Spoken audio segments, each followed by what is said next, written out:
The bag is busting. Literally busting at the seams. Welcome to my lunch. Listen, every day we're trying a new microphone setup. This one is what I call bis spatula bike. Here's what I do every single time before my first meal of the day. I have to drink my Athletic Greens. I have to drink my AG1 by Athletic Greens. So I'm so excited for this video because we're partnering with Athletic Greens about their AG1. I feel like with everything in life, I need a little backup plan, something to just support me while I live my life and I focus on that. And that is AG1 by Athletic Greens for me. Literally anybody that has come over to my house has seen that my morning routine is pretty intense. But if it's a busy day, this is probably one of the few things that I would never skip, and it's my AG1. This is like the one thing I would recommend to anyone who's like, Stephanie, give me one part of your morning routine you think is gonna help me out. This is it. It supports your energy, your focus, your gut, your digestion, your immune system, health, and it's delivered all in this one daily serving. This baby right here,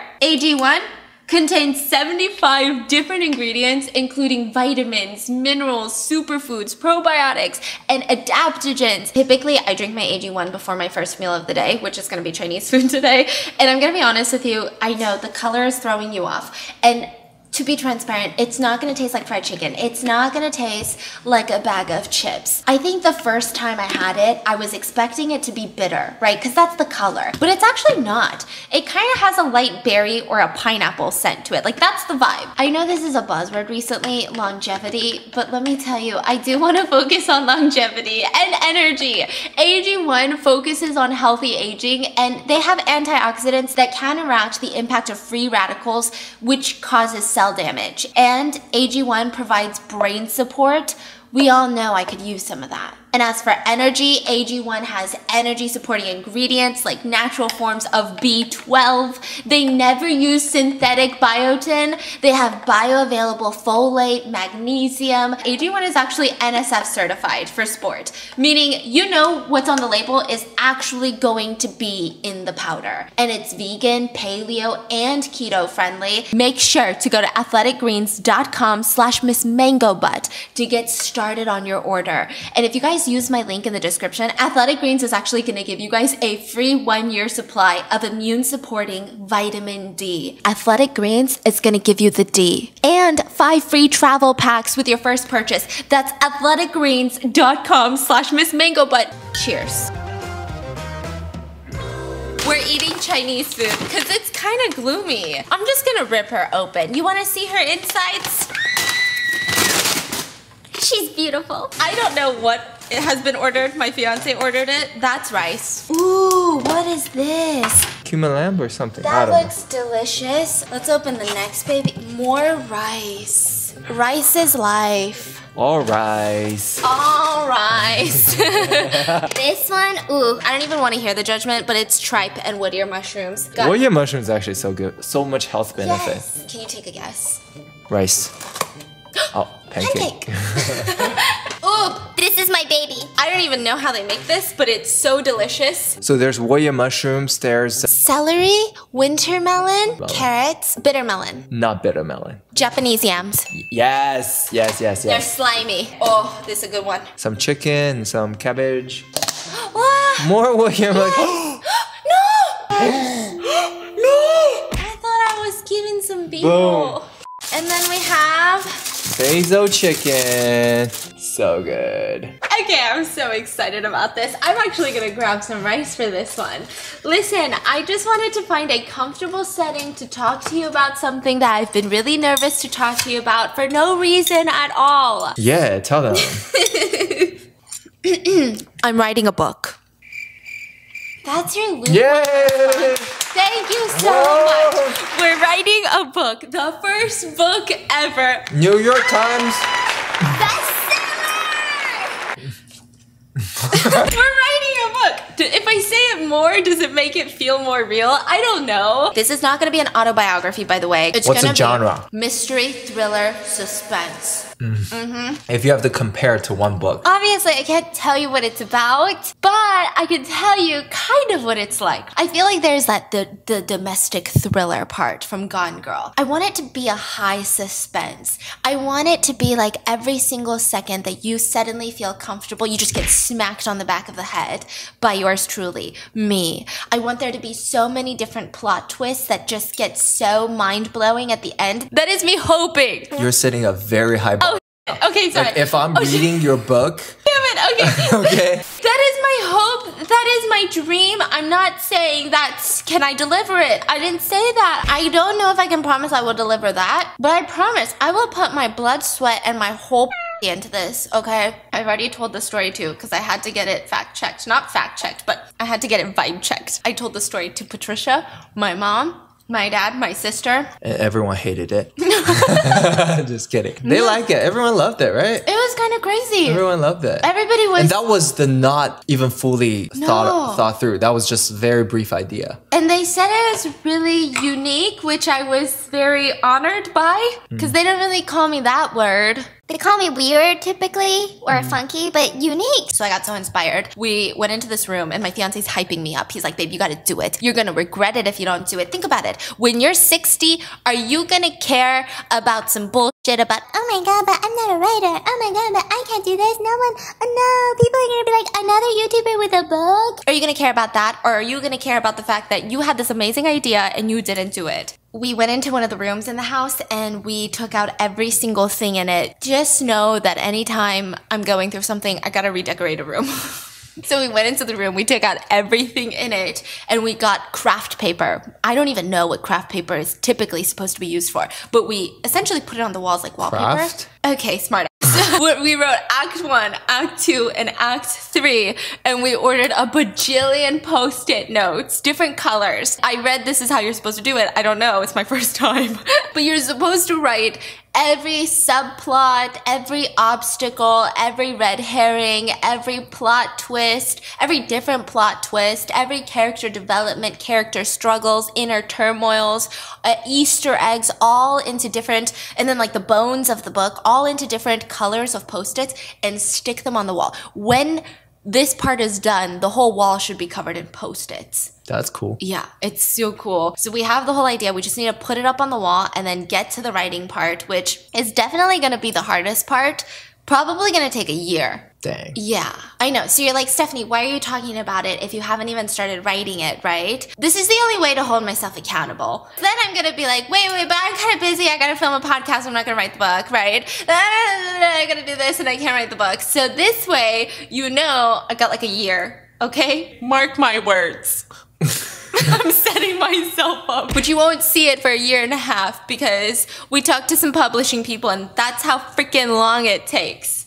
A year and a half to write and publish a book. What would you say the reactions were of everybody with the plot? How did you, do you like coming up with, are you writing? Honey, I can't even read. What do you say? I will be your biggest critic.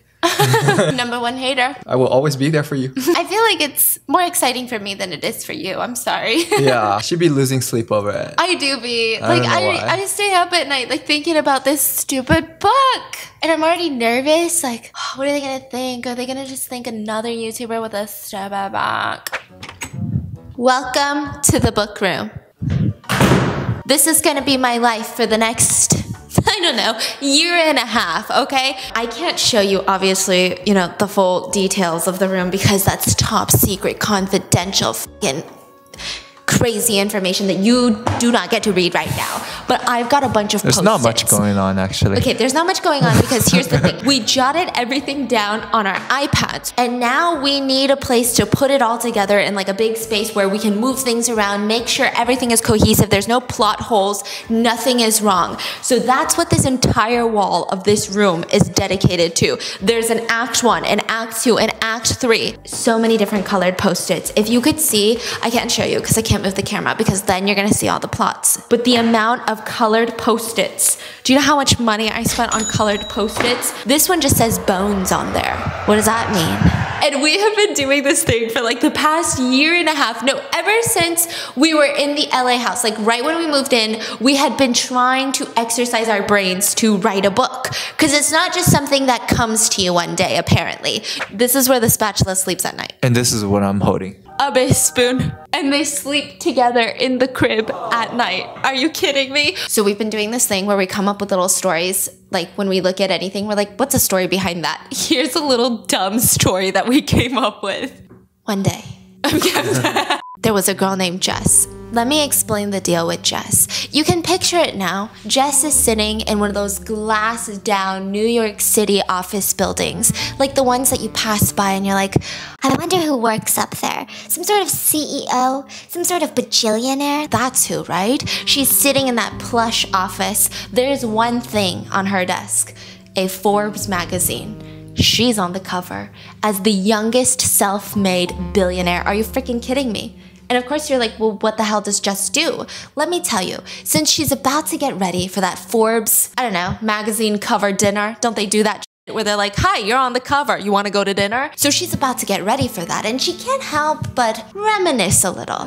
Think about how she started. How is she self-made? And let me take you back to when Jess was only 21 years old. She was just like you and me, 21 with a fucking dream. She had just moved to New York City and she was looking for a job. Like she lives in this cramped apartment where her desk, she uses her desk by sitting on the mattress. If that makes sense. There's no space. Her roommates are horrendous. They never clean up the dishes. She's gonna take any job that she can. She could be a barista. They don't want her. She wants to be a waitress. They don't want her. Her job recruiter is getting frustrated and fed up. Like, I know, Jess, you have like this amazing tech degree. I don't know why I can't find you a job.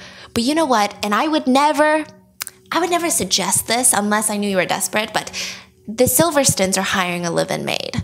She's like, the Silverstons? Am I hearing that right? Yeah, so Grace and John Silverston, they're hiring a maid, a housekeeper.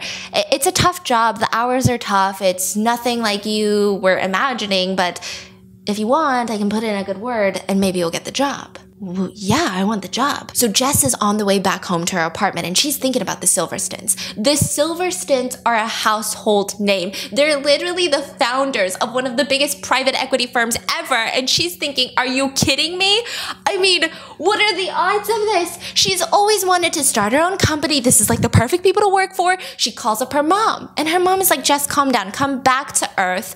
Even if you get the job, you think the Silverstons are just coming home wanting to talk to you about business? Like, no, only take the job because you want the money. Don't go in with these big hopes that they're amazing people. They're probably not. So she's like, okay, let me Google them, right? So she's reading up on her potentially future employers and article after article after article pops up on Google. One of the main topics of discussions, it seems, when talking to Grace Silverstone, a co-founder of the largest private equity firm in New York City, is, Grace, you're in your 50s.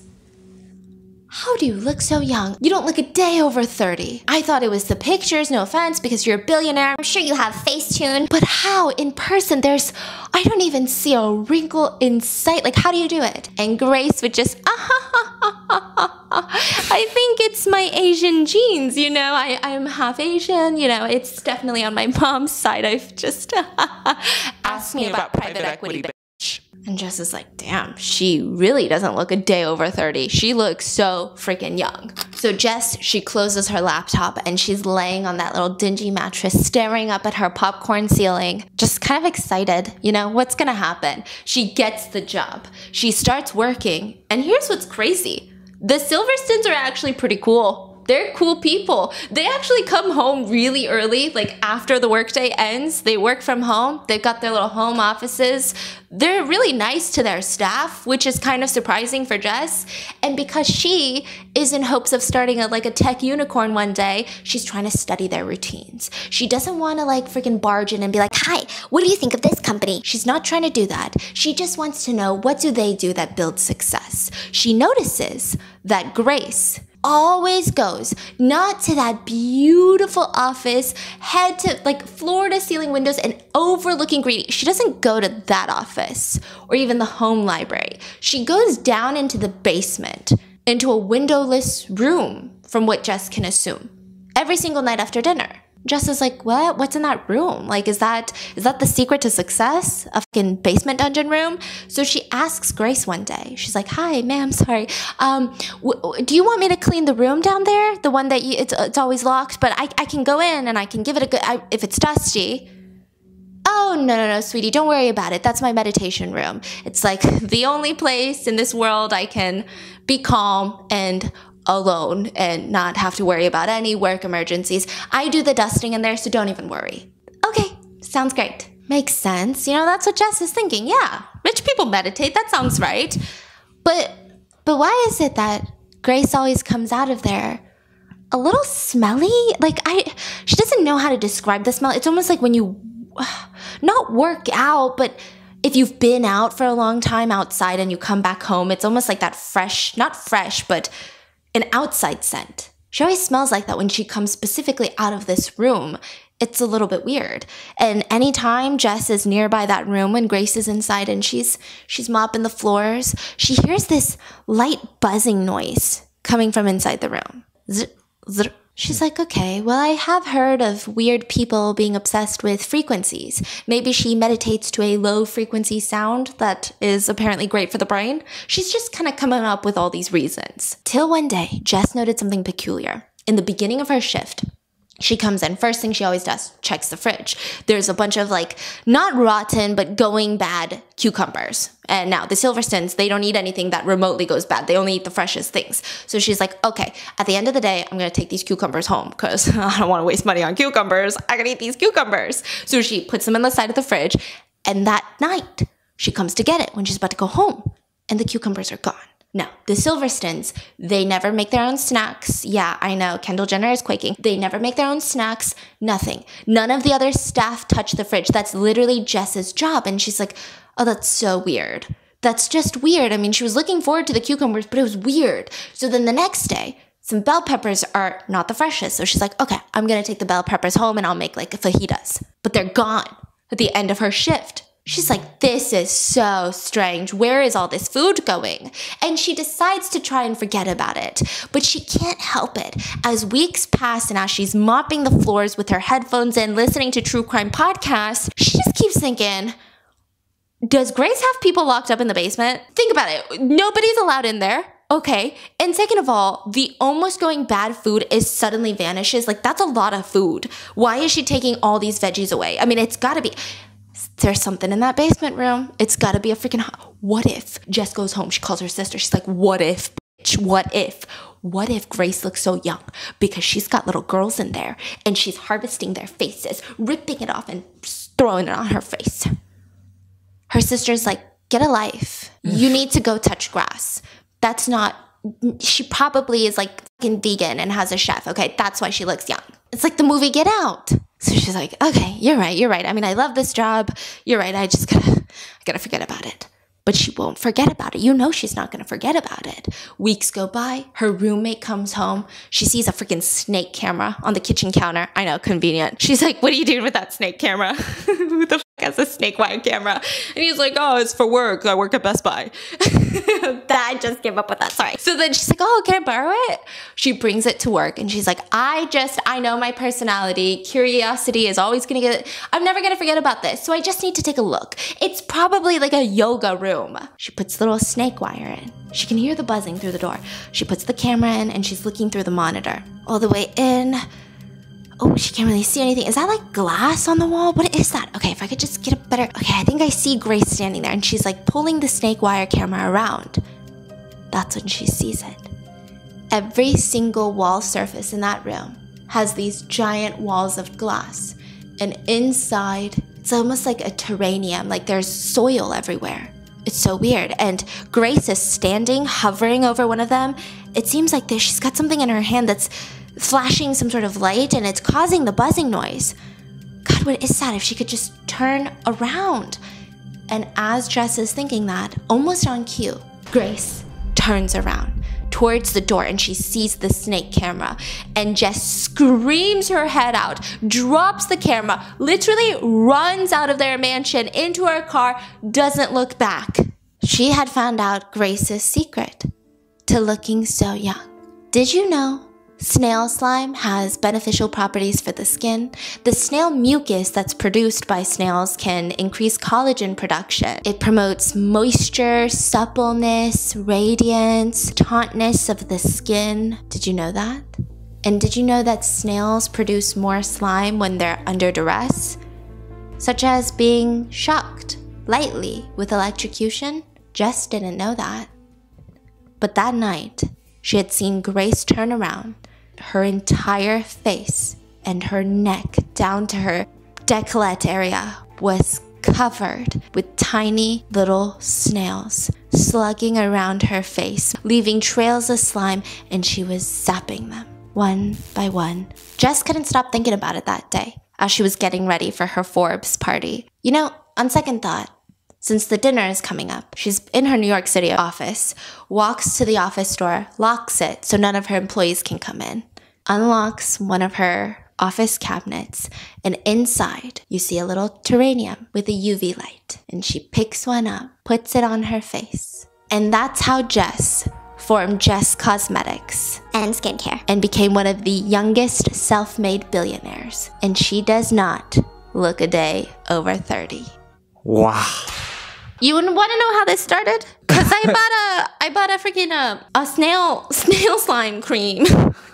And he was like, ew, that's disgusting. And I was like, but I've never seen better improvement in my face. And he was like, do you want me to just buy you regular snails? They're probably cheaper. We were talking about how do they collect that? Yes! And then we were looking it up. We were like, so do they just have a ton of snail just like electroshocking them? Yeah, so apparently these companies, they say that they're not putting the snails under duress. But we don't know because we do know that snails produce more slime if they're under duress. Yikes. Yikes. Yikes. So that's how this story came to be, literally, while I was doing my nighttime skincare routine. And he was like, snail cream. Obviously, this is not in the book, okay? The book is a whole other thing, which was absolutely insane. Here's one thing that I am worried about. Like, genuinely, I'm losing sleep about this, and I don't know what to do. If you thought YouTube comments were bad, they can be bad. I've cried over some of them, okay? Yelp restaurant reviews, those are pretty bad. Movie reviews, those are pretty bad, right? You haven't seen bad until you've read a book review. I've never seen people diss someone with so much eloquence, with so much vocabulary, with so much creativity that it's almost genuinely shocking. It's almost a novel in itself. So I decided I need to get myself immune to this. I need to start reading the worst. You're not gonna get... Come on. I know. And I thought we could review some book reviews. Because you know what? We should be able to review reviews. What do you think? What's your honest review for Circe? Okay, my honest review for Circe was, it was genuinely a magical book. Her writing is so eloquent. She really knows how to put stories together. And something as complex, it's already been done a million times. It's Greek mythology. But she was able to pick a sub-character that isn't Apollo or Athena or some of these main character vibes, and she made Circe the main character. She made it feel like Circe was the most important character in all of Greek mythology. And it was so beautifully written. There were it's literally, these are titans. Some of these people have 100 hands and 50 heads, right? But everything almost felt like something you could apply to your life. Some story that felt genuine, that every human could read and relate to. You know, there's stories of jealousy, power, greed, money, love. How did you feel after you read it? A little emotionally drained, if I'm being honest with you. But like in the best way possible, okay? 1 star. I just have one question. How on earth was this a Goodreads Choice Awards winner? I'm not a hater. Okay, maybe I am. I'm just bitter because everyone else managed to enjoy this book while I absolutely hated it. I'm convinced that we didn't even read the same book. Let's start with the writing style and characters. Oh my god, that was just an intro. Yeah. Oh my god, it's longer than the book. To be honest, I already knew I wasn't going to enjoy this from the first page. Having such a negative mindset from the beginning probably didn't set me up for liking the book, but I did try to maintain a positive attitude and managed to convince myself that just because the start was boring, it would eventually reach the point where things would get interesting and the story truly begins. No such point was ever reached. Maybe you just don't like Greek mythology, I'm just saying. Speaking of plots, I think Miller may have missed the memo that books need plots. Okay. Oh, here's a short one. 1 star, unpopular opinion. Do you know what DNF means in the book world? Do you know what TBR means and what DNF means? DNF is did not finish. Oof. It means it's really bad. So this person put 1 star, DNF at 45%. Warning, angry review. I assumed, as I had met 2 of my high expectations recently to be as great as expected, now the fates punished me. Once again, the hype failed me harshly. One should never have a high expectation because of the hype or the awards one book achieved, or you will be disappointed soon enough. Okay, I got it. This will probably be one of the worst reads that you ever read. My book? Yes. Oh. It will be the worst book. Okay. So don't have expectations. Please don't. That's really sad. I'm gonna cry. I'm putting my life and soul into this. No, you're not. Oh, yes, you are. But the book is gonna be horrible. Like, the guy is saying that he has too much expectation, right? The higher the hope, the more disappointed they're gonna get. So your strategy is to shit on my book so hard no one will even read it? Like, they should read it just to see how bad it is. But if they're pleasantly surprised... So they're like, oh, this is not as bad as I thought. That's true. I hate only very few books in my reading life, and sadly, this is one of them. This is the disappointment award of my 2019. What I expected, magic, adventure, maybe a tiny bit of romance and fun. What I got, romance, excessive details on everything. Some of them made me sick. Many descriptions, herbs, idiotic, jerks, bitches, assholes, characters. Slow-paced, boring story. Wow, a lot of romance, a lot of stupid romance, a lot of made me sick romance. I think I made it clear that I hate this much and this kind of romance in a very slow pace. I yawned a lot during reading this, sighed a lot, rolling my eyes as much as I was afraid my eyes would remain that way, maybe slept a few times. Dang. God help dear Cersei, I'm glad this bitch is a fictional character because if she were real, I would... Do you need therapy? There are so many things about this book world that I never knew, and I have so much respect for writers. Not that I would ever dare even put myself in that group, but you get what I'm saying. I have so much respect for writers because the one thing we've been told, no, the 2 things over and over is, it's not going to be easy, okay? Publishing's a bitch. And the second thing is, you really can't be in this for the money because there's none. In fact, you might need to spend some money. So just be warned, it's going to be a long, hard, fruitless process. Like, you have to be so in love with the writing that the end result of having that writing published is enough for you. I want to know what you guys are intrigued in this process. Like, maybe you don't even care. Maybe you're like, okay, shut up. Like, let me know when the book is out, but never talk about it again. Or maybe you're like, ooh, I want to know the process. I want to know what's going on. How do you want me to keep you updated? That's going to be it for today's video. I don't know why anytime I'm in this room, I feel the need to lower my voice because I feel like Sophie's in there sleeping or something. But I hope you guys enjoyed today's. Today's. Your voice will go through the baby cam. Yeah, the baby cam catches my voice, and my sister is probably stalking me right now because it's connected to my sister, Andrew, and my mom's phone. So they just be listening to this. Hey. Mommy, Daddy, there's a noise coming from crib number 2. It's just me, your other kid. I hope you guys enjoyed today's video. Let me know in the comments your thoughts. Please don't be brutal. I'm not ready for it yet. And make sure to check out AG1 by Athletic Greens, linked in the description, because I need all the brain support that I can get. So I hope you guys enjoyed it. I'll see you guys tomorrow.